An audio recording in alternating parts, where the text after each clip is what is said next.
What's up, YouTube? Just got the carpet back in the Cobalt. Just buttoning her up here. Got the system playing. I think my pack interface has got some problems, so I don't know if I'm gonna have to replace it or what. But yeah, my Rockford's woofer's in. Most of the carpet in the trunk is. I'm just topping off the battery right here while I've got the dome lights and stuff on. But yeah, the carpet's in. I just got to pull the wires up through for the seats, the seat sensors and stuff. And I got an auxiliary heated seat switch, or no, not auxiliary, but I got the plugs for the heated seats, but I don't have any switches up there under the dash. So, and as you guys know, my leather seats are heated, but I don't have any switches, which kind of sucks. But the door panels are in. That's all kind of buttoned up. That's done there, except it's not latched on that side because I got to put that trim piece in on after I put the radio bezel on. So I'm getting ready to do these rear panels, put them in. They kind of suck. If you've never done a Cobalt before, they kind of suck. But yeah, trunk's pretty much done. I gotta do some fine fitting of some carpet, maybe cut a little bit. Like I said, I did have a leak in this car.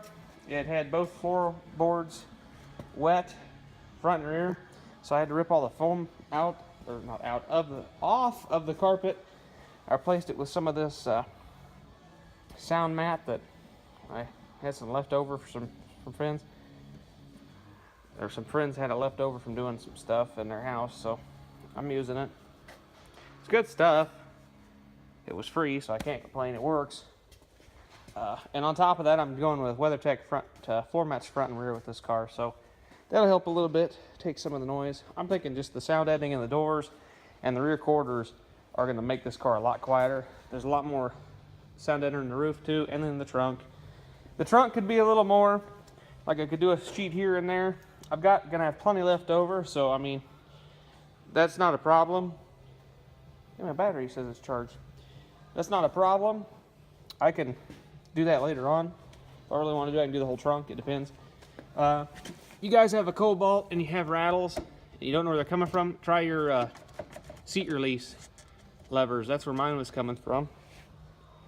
And I put a piece of foam underneath both of them, and that helped a lot so they don't rattle anymore, vibrate, so they sound pretty good. So yeah, it is not a bad day going on. Like I said, the pack interface is having difficulties. Now if I continue to have difficulties, I'm gonna take it for a test drive. If I have any problems persisting, for right now, I'll just find a keyed on, tap into a keyed on, and put a spade on it, just so the radio comes on a key on. I don't really care about the pack interface. I really don't care about the 10-minute accessory. I don't really care. I just want it to be on when it's an accessory and on when it's running down the road. Yeah, I don't really care about the 10 minutes when you shut the key off.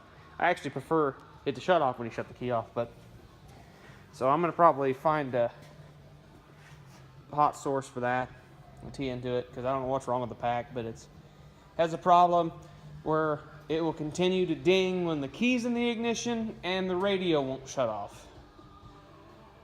You get to pull the battery to get the radio to shut off, but it doesn't do it all the time. It's very kind of odd.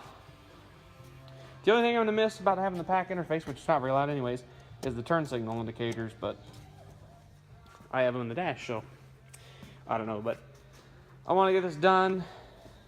I want to be able to drive it. I probably won't be able to drive it because it's supposed to be kind of crappy weather.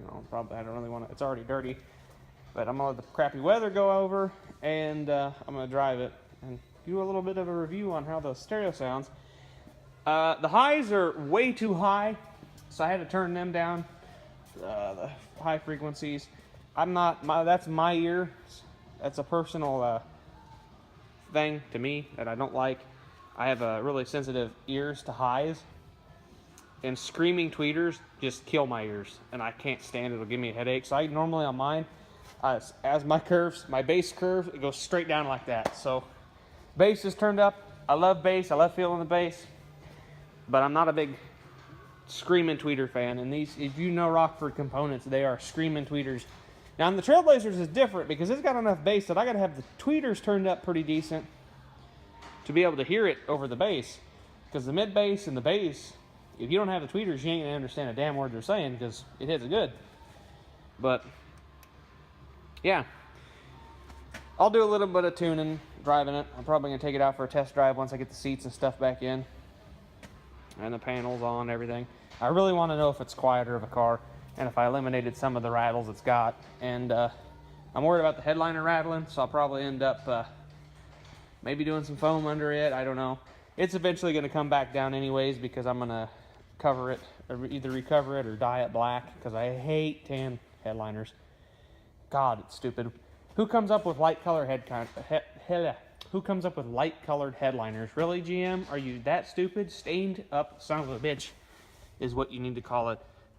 I don't know if you can see it. Yeah, you can see a few of them very lightly, but yeah, they stain up really bad, and I hate the post-bankruptcy GM headliners. The car's going to need a good dusting, because this car must have went down a lot of gravel roads, because it's just full of dust everywhere. But yeah, got my sound deadener on these. A lot better. It's just going to sound a lot better. The only problem is, I've noticed when the bass is playing, I had the same problem with my Camaros and Firebird, is the door latch vibrates. And I don't know if there's a way to fix that. I mean, it don't bug me in the car, it just sounds like crap outside the car. The trunk lid doesn't vibrate that bad. It's pretty, I got it sound deadened pretty good, so it sounds pretty good. The trunk's half-ass sound deadened. I mean, it needs more work.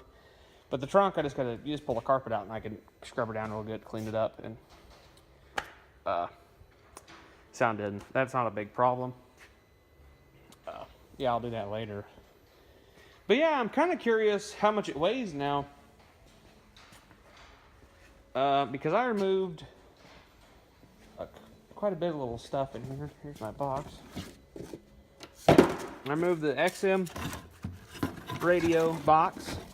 That's the cover for my head unit screen.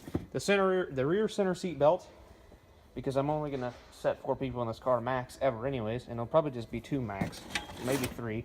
The factory amplifier, I removed it, and the factory head unit, the under dash brace of the radio fit. But yeah, I'm thinking combining all that stuff together. That head unit, the factory head unit, weighs more than the Pioneer NEX. The factory amp weighs about as much as the 500 watt amp, and the Series XM it's kind of heavy, so it probably weighs a little less than the 300 watt. So the subwoofer's heavier, I know that. The door speakers are heavier. The sound deadener obviously adds weight, but getting 5 gallons of water out of the carpet, that's probably some weight savings, I would assume. But like I said, I want to keep this car light because I'm gonna lower it, put a suspension package underneath it, put heavier sway bars, better shocks and struts. Basically just get rid of this 4x4 status, because I cannot stand this car being as tall as it is. It irritates me. I don't want a fast car. I mean, I'd like it to be fast, don't get me wrong. I love fast cars, but I like cars that handle better. To me, I'd rather handle her around a road course. That's why I think I enjoyed my V6 Camaro as much as I did, because that car handled really, really well stock out of the gate. And yeah, it was a good car. It was fun to drive, and yeah. So I'm gonna get this done and go on a test drive. Hopefully it sounds good. Hopefully everything works as it's supposed to. But I have to vacuum my carpet out because I got it all dirty from putting my panels in. So we'll catch you guys later. If I do a review video, like I said, I'm gonna give it a little bit of time and let me listen to it, enjoy it. If the weather don't shape up, I probably won't be using it, of course. I'm gonna get me some yellow paint to match the car to do my silver inserts. I'm gonna do them all yellow. I am looking for a set of yellow door panels because both these door panels are broke. I've got a screw holding this one and a screw up here on the driver's door because the pins are separating. It's all separated through the armrest area on the driver's door, which is common. They're cheap door panels. But if I ever go nuts and do multi-speakers in the door or something, I won't be ashamed to cut these door panels up at all because they're pretty much both broke. My locks broke off here. I don't know why, but yeah. So I'm gonna go ahead and get everything buttoned back up and in the car. So yeah, we'll catch you guys in the next video. Have a good one.